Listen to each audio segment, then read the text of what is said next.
I make videos like this. National media often don't report incidents like these. But after some time, it will start spreading on social media as well. It will become a big trend, then the national media will pick it up. Even the local media will turn it into news.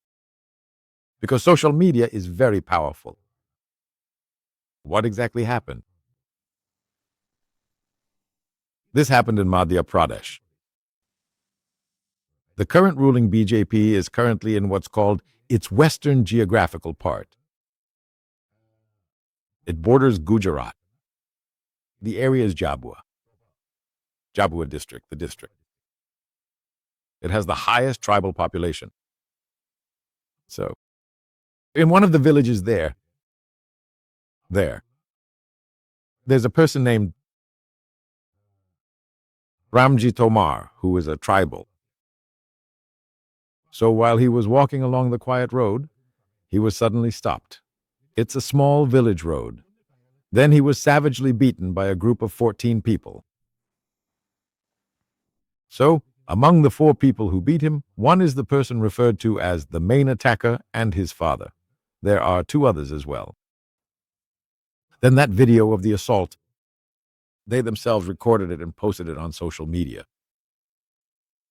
They posted it on social media. After that, it spread to many places and went viral. Many different people saw it. Then, along with that, others also shared it.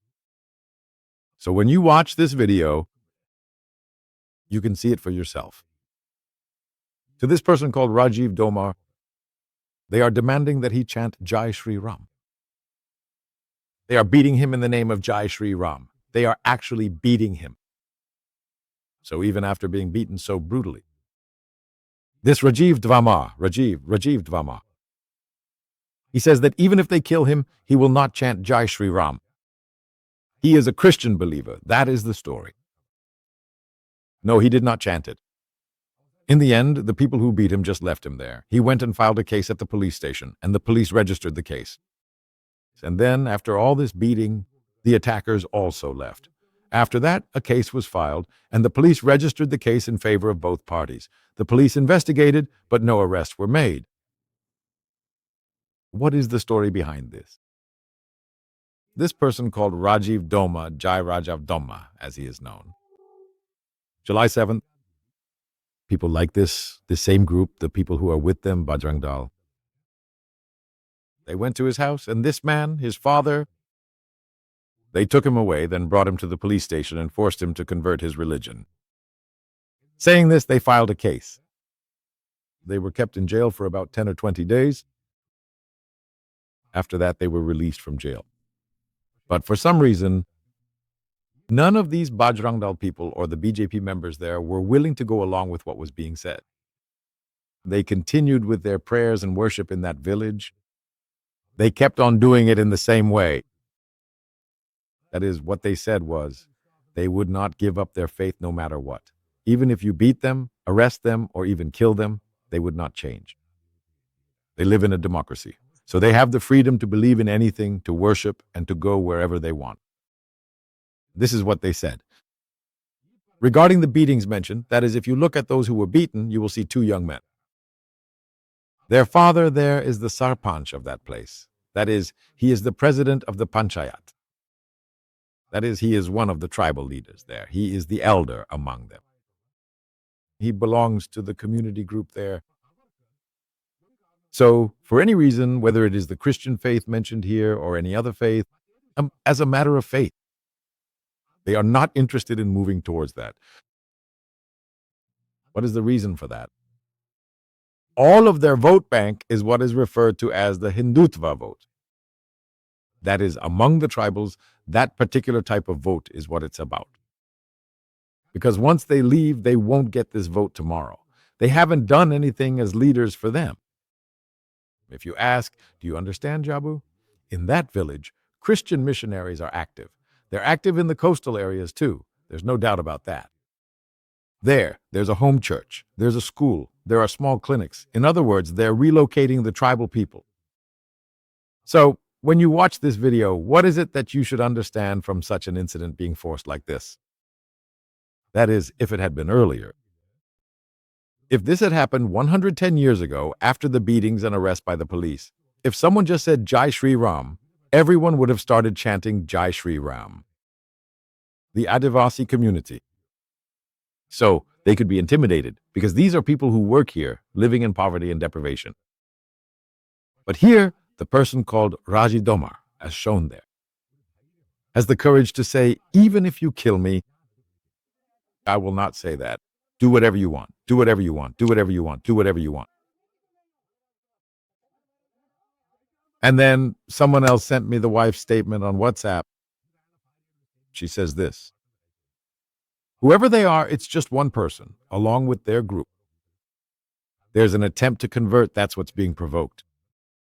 This has been going on for a few days. A lot of people are coming. These people keep coming and harassing them. They are attacking them, trying to provoke them. They are trying to remove them from their community, but there are more people with them. Chuttadaram conversion case world. That's the vibe. Choin Real Ojamanath, Milge Priyake or Birabi. That will most certainly and absolutely be taking place in the month of December. JB Rathnal Veda. So along with absolutely everything else that has been considered, I truly think that Dilip Meden should also be given due recognition and appropriate marks for his contributions. Japalasti, the fourth and lightest usne, made me feel both very different. Understand? After this incident happened, he and about 100 or 200 people together went and sat in front of the police station to protest, and that's when they filed this complaint. The police station they're talking about, a local channel there reported it. So the police there had no choice but to take action. Among those things, there are 2 or 3 main points I want to mention. That is, they started to unite. And this Bijo, as I mentioned, put on the typical show and drama of the Sangh Parivar.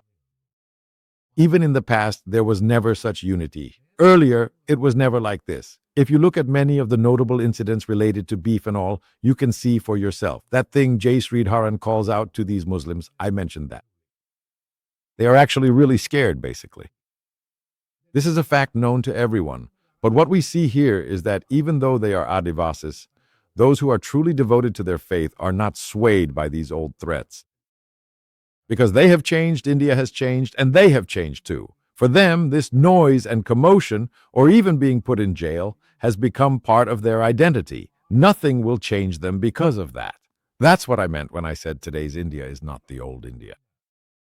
The Adivasis and Dalits living in this new India will also fight back. That's the direction things are heading. Otherwise, have you ever thought about it? If a Dalit group gets beaten up like this, do they go to the police station to file a complaint? That's unheard of.